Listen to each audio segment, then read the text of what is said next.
दोस्तों नमस्कार।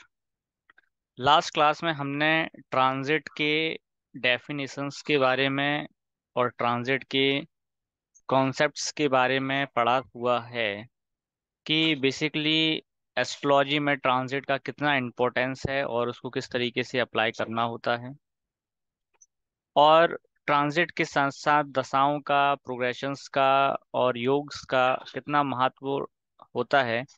ये सारी चीज़ें आपने लास्ट क्लासेस में सीखी हैं। आई होप कि उतना कॉन्सेप्ट आपको क्लियर हो गया होगा। आज हम ट्रांजिट के रूल्स पर बात करेंगे कि आपको ट्रांजिट लगाते समय किन किन नियमों का, किन किन रूल्स का ध्यान रखना है। तो देखिए, सबसे पहले आप इस बात को समझिए कि जब आप ट्रांजिट लगाएंगे तो आपके पास करंट का कोई ट्रांजिट सॉफ्टवेयर होना चाहिए, जिसके माध्यम से आप करंट में जो ग्रह स्थिति बन रही है वो ग्रह स्थिति आपको पता चल सके। या तो आपके पास पंचांग होगा, या तो आपके पास सॉफ्टवेयर होना चाहिए। क्योंकि आजकल पंचांग लोग थोड़ा कम यूज करते हैं, हमारे पास जो कि सॉफ्टवेयर्स अवेलेबल हैं जो कि फ्री ऑफ कॉस्ट हैं। इसलिए आप उस पंचांग के माध्यम से, आप उस सॉफ्टवेयर के माध्यम से उस समय चल रही गोचरीय स्थिति को देखने की कोशिश करें कि उस समय कौन से ग्रह किस राशि में विचरण कर रहे हैं, कितनी डिग्री के चल रहे हैं, उनका कितना एस्पेक्ट आ रहा है, वो किसके साथ कनेक्शन बना रहे हैं। ये ही हमारा पहला रूल है कि हमारे पास एक पर्टिकुलर टाइम का चार्ट होना चाहिए। दूसरा जो हमारा रूल है वो ये है कि हमें ये भी पता होना चाहिए कि कब कौन सा ग्रह किस राशि में ट्रांजिट करेगा, कब वो एक राशि परिवर्तन करेगा, कब कौन से ग्रह किस प्लेनेट की डिग्री के ऊपर से जाएगा, कब किस प्लेनेट की कितनी डिग्री होगी, और कब किस प्लेनेट के द्वारा नाड़ी संबंध बन जाएगा। जिस प्रकार आपको ये पता होगा कि कौन सा प्लेनेट किस राशि से किस राशि में कब किस डेट में जाएगा, कब किस डेट में आएगा, उसको किसी राशि को पार करने में अभी कितने दिन लगेंगे, कितने दिन और वो इस राशि में अभी ट्रांजिट करेगा, कितनी डिग्री का वो कब किस राशि में जाकर होगा। ये एक बेसिक कॉन्सेप्ट आपको ट्रांजिट लगाते टाइम आइडिया होना चाहिए, जो कि आपको पंचांग के थ्रू, आपको किसी राशिफल के थ्रू, किसी कैलेंडर के थ्रू, और कहीं पर भी आपको ये डिटेल्स आसानी से प्राप्त हो सकती है। जैसे अभी आपने देखा होगा कि सूर्य वैसे तो हर महीने वो एक राशि से दूसरी राशि में ट्रांजिट करता है, लेकिन जब आपके पास एग्जैक्ट एक डेटा होगा कि सूर्य 13 तारीख, 13 मई को इस राशि में ट्रांजिट करेगा और इतनी डिग्री का हो जाएगा, और 23 तारीख तक वो इतनी डिग्री का हो जाएगा। तो जब आपके पास एग्जैक्ट डेटा होगा तो आपके प्रिडिक्शन में भी उतनी चार चांद बनेंगे और आपको टाइमिंग ऑफ इवेंट को बताने में हेल्प मिलेगी। और आप अपने दिमाग में ही इस चीज को कैलकुलेट कर लेंगे कि जब ये प्लेनेट इस डिग्री पर इस राशि में जाएगा तो फिर वो वहां पे जाके अपना रिजल्ट दिखाएगा। लेकिन यदि आपको ये बेसिक फंडामेंटल कॉन्सेप्ट का ही आइडिया नहीं है कि अब कौन सा प्लेनेट किस राशि में कब जाएगा, कब आएगा, कितनी डिग्री का कितने दिन में हो जाएगा, तो आपको फिर टाइमिंग ऑफ इवेंट का कैलकुलेट करने में थोड़ा सा मैन्युअली कैलकुलेशन करना पड़ेगा।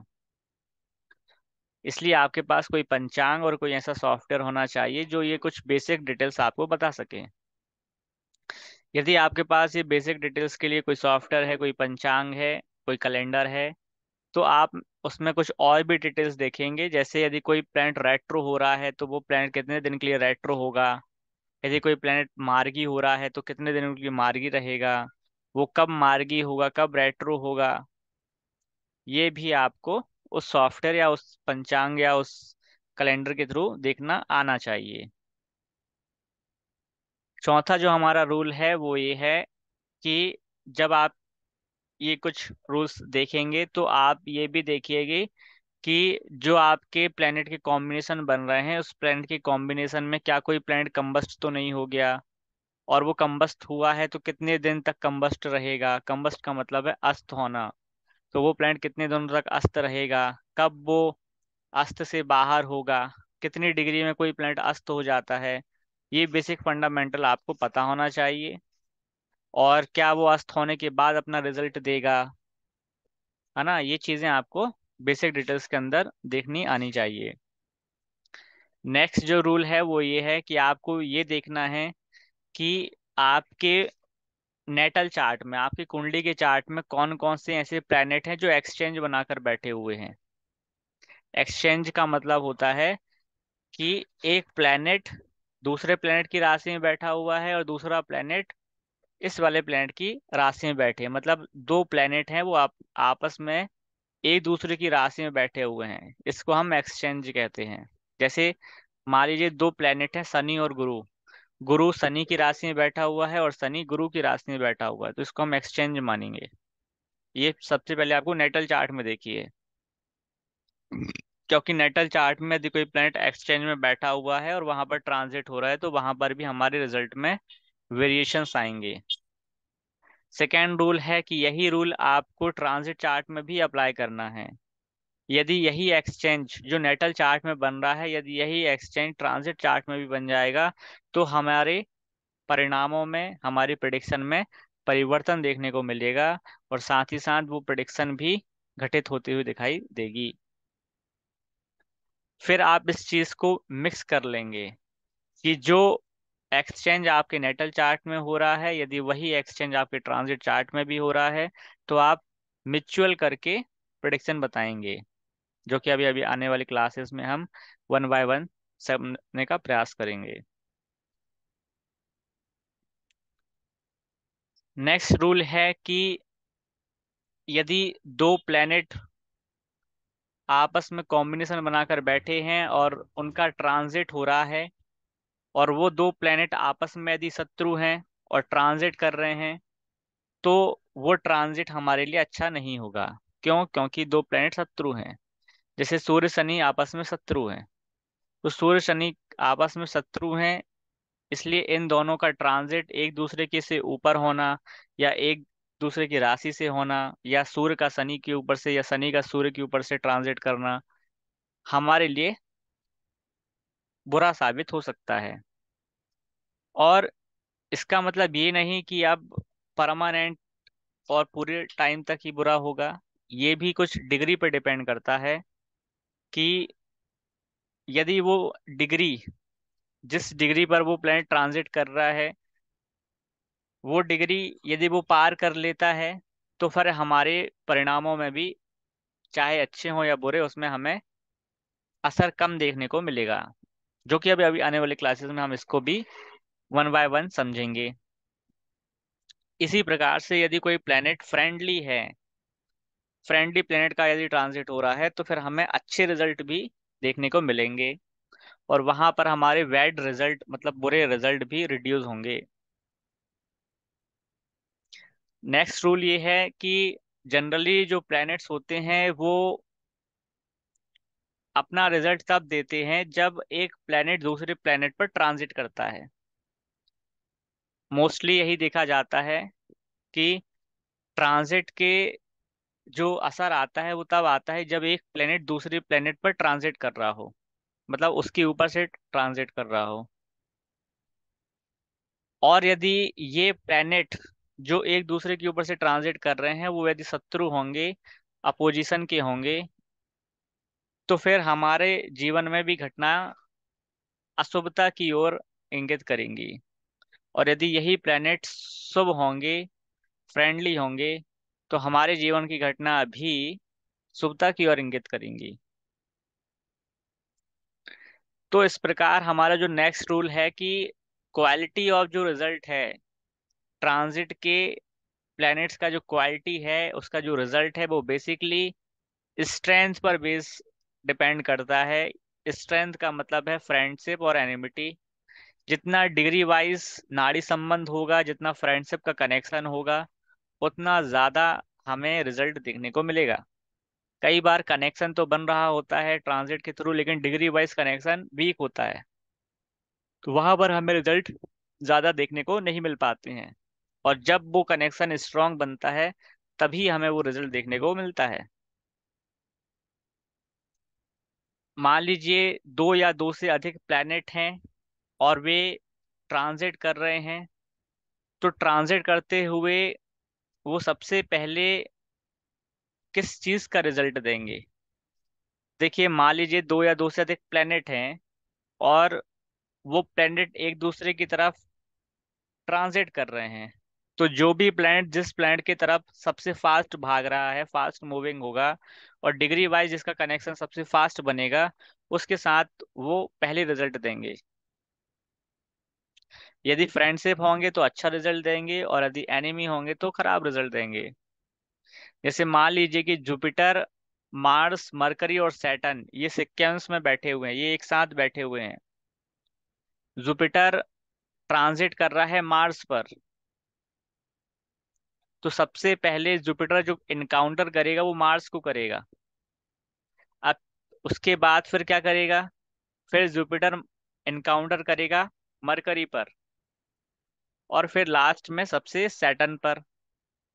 क्योंकि ये सभी प्लैनेट डिग्री वाइज जितना आपस में कनेक्शन स्ट्रांग बनाएंगे और ट्रांजिट करते हुए उस प्लेनेट की तरफ आकर्षित होंगे, आगे की बढ़ेंगे और डिग्री वाइज कनेक्ट बनाएंगे, उस हिसाब से ही हमें कनेक्शन देखने को मिलेगा और उसका असर उतनी जल्दी मिलेगा। इसलिए हमने कहा था कि आपको ये पता होना चाहिए कि कब कौन सा प्लेनेट कितनी डिग्री कितने घर तक आगे चलेगा और कब तक आगे चलेगा। इसलिए आपके पास कोई अच्छा सॉफ्टवेयर होना चाहिए।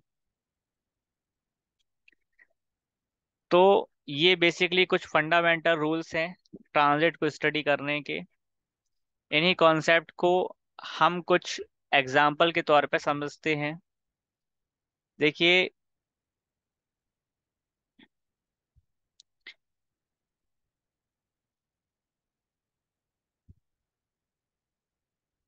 हम एक एग्जाम्पल आपको देने की कोशिश करते हैं। इस एग्जाम्पल चार्ट में, ये करंट का ही एग्जाम्पल चार्ट है बेसिकली, जिसको आपको समझना है। ये मान लीजिए नेटल चार्ट है और ये ट्रांजिट चार्ट है। इसे हमने नेटल चार्ट कहा है।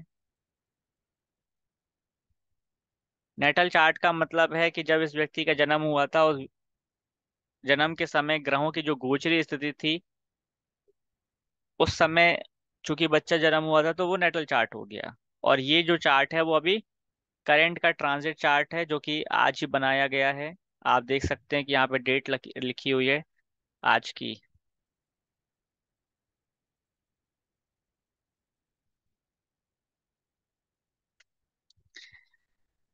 मैंने आपको पहला रूल कहा था कि सबसे पहले आपके पास कोई ऐसा सॉफ्टवेयर होना चाहिए या ऐसा कोई कैलेंडर पंचांग होना चाहिए जिससे आपको ये पता चले कि कौन से ग्रह का ट्रांजिट किस राशि में हो रहा है, किस डिग्री में हो रहा है। तो हमारे पास जैसे ये सॉफ्टवेयर है, आप यहाँ पे देख पा रहे हैं कि ये नेटल चार्ट है। हमें नेटल चार्ट को ट्रांजिट में नहीं देखना है, आपको देखना है बेसिकली ट्रांजिट का चार्ट। तो आप यहाँ पे देख रहे हैं कि ये ट्रांजिट चार्ट में वीनस का जो ट्रांजिट है वो अभी मिथुन राशि में हो रहा है।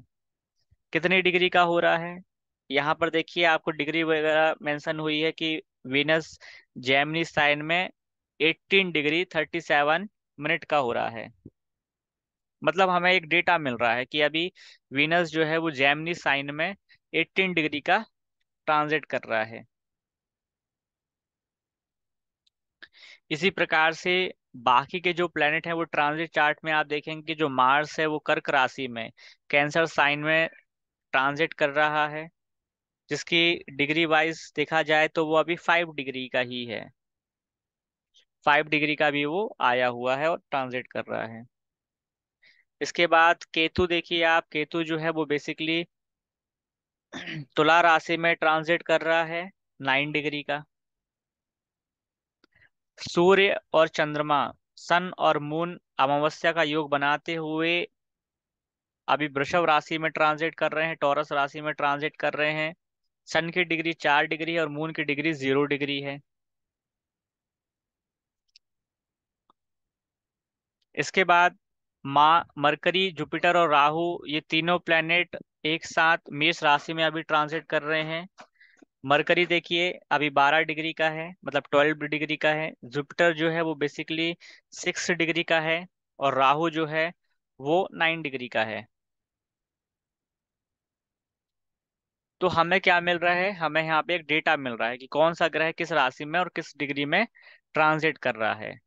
यदि आपको यही डेटा, जो कि सही होना चाहिए, किसी भी सॉफ्टवेयर के माध्यम से, किसी भी कैलेंडर या किसी भी पंचांग के थ्रू मिल जाता है तो बहुत अच्छी बात है। क्योंकि आज के टाइम में हमारे पास मल्टीपल सॉफ्टवेयर्स होते हैं जो हमें डिटेल्स प्रोवाइड करा सकते हैं एग्जैक्टली तो हम सॉफ्टवेयर्स की भी मदद ले सकते हैं। इसी चार्ट में शनि का ट्रांजिट अभी कुंभ राशि में हो रहा है, एक्यूरियस राशि में हो रहा है, जो कि अभी 12 डिग्री का है। तो आप देख रहे हैं कि इस प्रकार से आपको एक डेटा मिलता है। जब आपको ये पता होगा कि शनि एक राशि में कितनी डिग्री चलता है और एक राशि में वो कितने साल रहता है, तो आप उस हिसाब से एक अनुमान लगा लेंगे कि वो कितने डिग्री अभी चलेगा, उसको कितने डिग्री का टाइम लगेगा एक राशि से दूसरी राशि में जाने में। तो जैसा कि आप सभी जानते हैं कि शनि एक राशि में 2.5 साल रहता है। सैटर्न एक राशि में 2.5 ईयर रहता है ना, 2.5 ईयर का ट्रांजिट करता है। राहु केतु जो होते हैं वो 1.5 ईयर का ट्रांजिट करते हैं।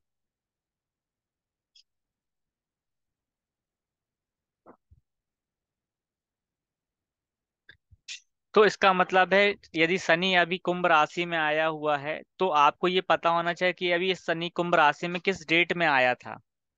उस डेट से जब तक 2.5 साल पूरे नहीं होंगे तब तक वो शनि उसी राशि में ट्रांजिट करेगा। तो जैसा आप सभी जानते हैं कि अभी शनि इसी साल जनवरी के अप्रॉक्स में वो, सॉरी फरवरी या जनवरी के अप्रॉक्स में वो कुंभ राशि में आया था। तो अभी से जब आप 2.5 साल ऐड करोगे तो 2023, 2024 और 2025 का आधा साल, यहाँ पर वो शनि कुंभ राशि में ही रहेगा। और चूंकि हमारे पास एक राशि की डिग्री 30 डिग्री होती है, तो शनि उस 30 डिग्री को कंप्लीट करने में 2.5 साल का समय लगाएगा। शनि एक स्लो मूविंग प्लेनेट है, इसलिए उसको डिग्री को भी पार करने में थोड़ा टाइम लगता है।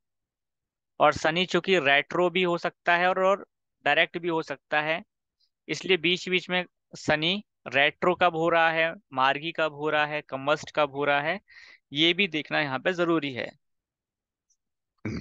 जैसे आप यहाँ पे देख रहे हैं कि अभी करंट की जो ट्रांजिट स्थिति चल रही है उसमें कोई भी प्लेनेट रेट्रो नहीं चल रहा है। यदि कोई प्लेनेट रेट्रो होता है तो आप वहां पर इस बात को समझें कि कौन सा प्लेनेट कहाँ पर रेट्रो हो रहा है और कितने दिन रेट्रो रहेगा और कब वो स्ट्रेट होगा।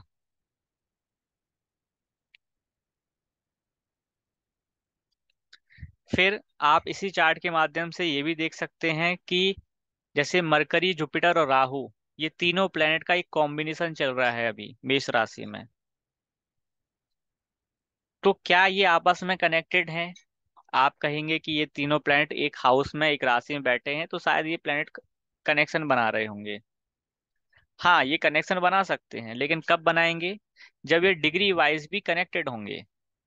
तो आप यहाँ पे देखें कि मरकरी की जो डिग्री है वो बेसिकली 12 डिग्री है, जुपिटर की जो डिग्री है वो है 6 डिग्री, और राहु की जो डिग्री है वो है 9 डिग्री, है ना। तो मैंने आपको बताया था कि जब कॉम्बिनेशन ऑफ प्लेनेट बनता है तो कॉम्बिनेशन प्लैनेट में डिग्री डिफरेंस एटमोस्ट 5 डिग्री से कम का होना चाहिए। यदि आप स्ट्रॉन्ग कनेक्शन की बात कर रहे हैं तो 5 डिग्री के बीच का डिफरेंस होगा तो काफी स्ट्रॉन्ग कनेक्शन माना जाएगा। लेकिन यदि 5 डिग्री से ज्यादा का डिफरेंस है तो वो कनेक्शन तो होता है लेकिन थोड़ा सा वीक में जाने लगता है। तो आप यहाँ पे देख रहे हैं कि सनी सनी की डिग्री, सॉरी, मरकरी की डिग्री कितनी है? 12 डिग्री। जुपिटर की डिग्री कितनी है? 6 डिग्री। और राहु की जो डिग्री है वो है 9 डिग्री। आप यहाँ पे देखें, ये तीनों प्लैनेट एक राशि में चल रहे हैं। यदि ये तीनों प्लैनेट एक राशि में चल रहे हैं तो अभी किस प्लैनेट का किसके साथ अच्छा कनेक्शन होगा, किसके साथ स्ट्रॉन्ग कनेक्शन होगा? तो आप यहाँ पे देखेंगे कि मरकरी और राहु का कनेक्शन ज्यादा स्ट्रॉन्ग होगा।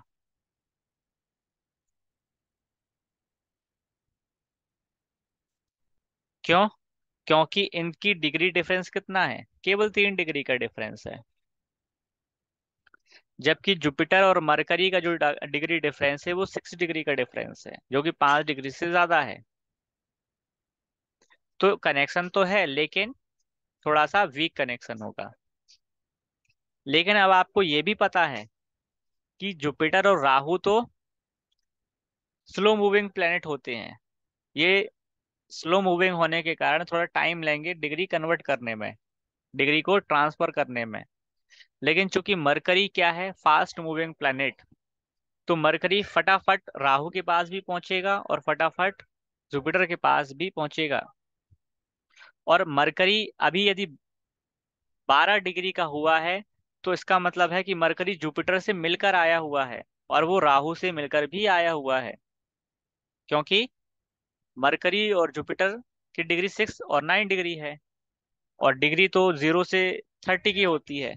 तो मरकरी जुपिटर से भी मिलकर आया है और मरकरी राहु से भी मिलकर आया है। तो मरकरी जुपिटर जब आपस में मिलते हैं तो जो प्रेडिक्शन बनती होगी ट्रांजिट के हिसाब से, वो प्रेडिक्शन आप यहाँ पे बनाएंगे। मरकरी राहु का जो डिग्री डिफरेंस के हिसाब से एक ट्रांजिट प्रेडिक्शन बनेगी, वो आप यहाँ पे बताएंगे।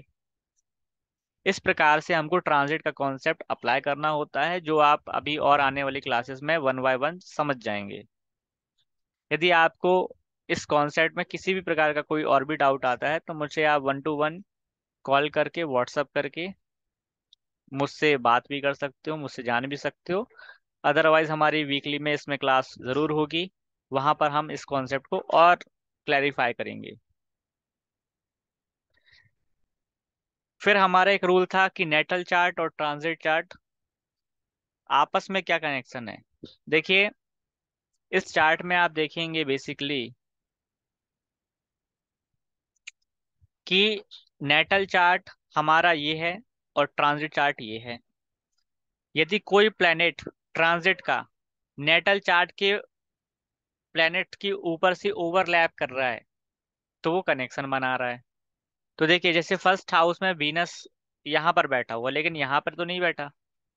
सेकेंड हाउस में मार्स बैठा हुआ है लेकिन नेटल चार्ट में नहीं बैठा। केतु 5वें घर में बैठा हुआ है लेकिन नेटल चार्ट में नहीं बैठा। सन 6वें घर में बैठा हुआ है नेटल चार्ट में लेकिन ट्रांजिट चार्ट में नहीं बैठा हुआ। शनि 11वें 9th हाउस में बैठा हुआ है और नेटल चार्ट में वो मून और केतु के ऊपर से जा रहा है। मून और केतु के ऊपर से जा रहा है। तो देखिए, राशियां सेम है, सेम साइन में। राशियां क्या है? सेम साइन में है। और शनि का ट्रांजिट आप यहाँ पे देखेंगे, शनि का ट्रांजिट इस मून और केतु के ऊपर से हो रहा है। इसी को हम ओवरलैप कहते हैं। क्यों? क्योंकि ये सेम साइन का है। तो आप कहेंगे कि शनि का ट्रांजिट मून और केतु के ऊपर से हो रहा है।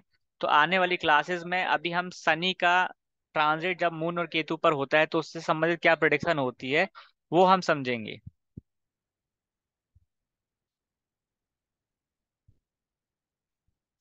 अब ये कितनी डिग्री का हो रहा है? तो देखिए, जैसे अभी शनि कितनी डिग्री का है? 12 डिग्री का है, 12 डिग्री का। और नेटल चार्ट में यही और मून और केतु की डिग्री कितनी है? देखिए, नेटल चार्ट में यदि हम डिग्री वाइज बात करेंगे तो आप देखेंगे कि ये इसकी डिग्री डिफरेंस कितनी है, वो भी हम बात कर लेते हैं।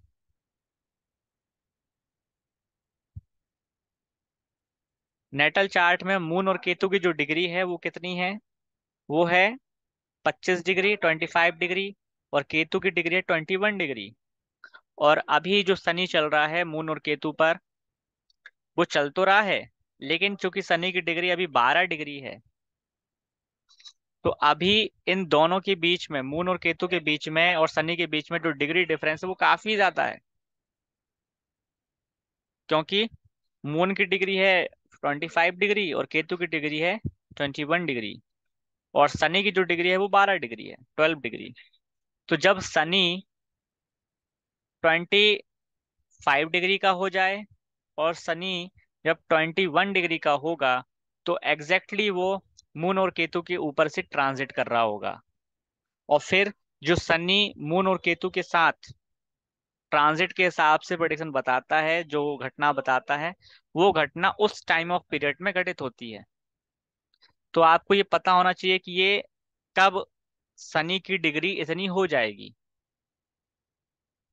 आज 19 मई है अप्रोक्स, राइट। आज 19 मई है। आज 19 मई के टाइम पर ये जो डिग्री डिफरेंस है वो अभी 12 डिग्री का है। अब आपको ये कैलकुलेट करना पड़ेगा कि ये कब चेंज हो जाएगा। तो आप जैसे देखते हैं कि हम यदि आज मई का समय है, अब हम इसको यदि अगस्त कर दें, तो शनि की डिग्री जो है वो बेसिकली कितनी हो जाएगी, 10 डिग्री। क्यों? क्योंकि शनि बीच बीच में रेट्रो भी हो जाएगा। यदि हम इसको और आगे बढ़ाएं, नवंबर, तो शनि 6 डिग्री का हो जाएगा। तो हमें बेसिकली यही देखना है कि जब शनि का मून और केतु के साथ डिग्री वाइज स्ट्रॉन्ग कनेक्शन बनेगा, उसी समय मून और केतु से संबंधित जो भी प्रेडिक्शन बनती है वो प्रेडिक्शन अप्लाई होती है और वही इवेंट को अलाउ करती है। वही इवेंट को अलाउ करती है, जो कि आप आने वाली क्लासेस में अभी वन बाय वन और भी अच्छे एग्जांपल्स के साथ समझने की कोशिश करेंगे। आज के लिए इतना काफी है। नेक्स्ट क्लास में हम और कुछ फंडामेंटल्स पे बात करेंगे। जय श्री राम।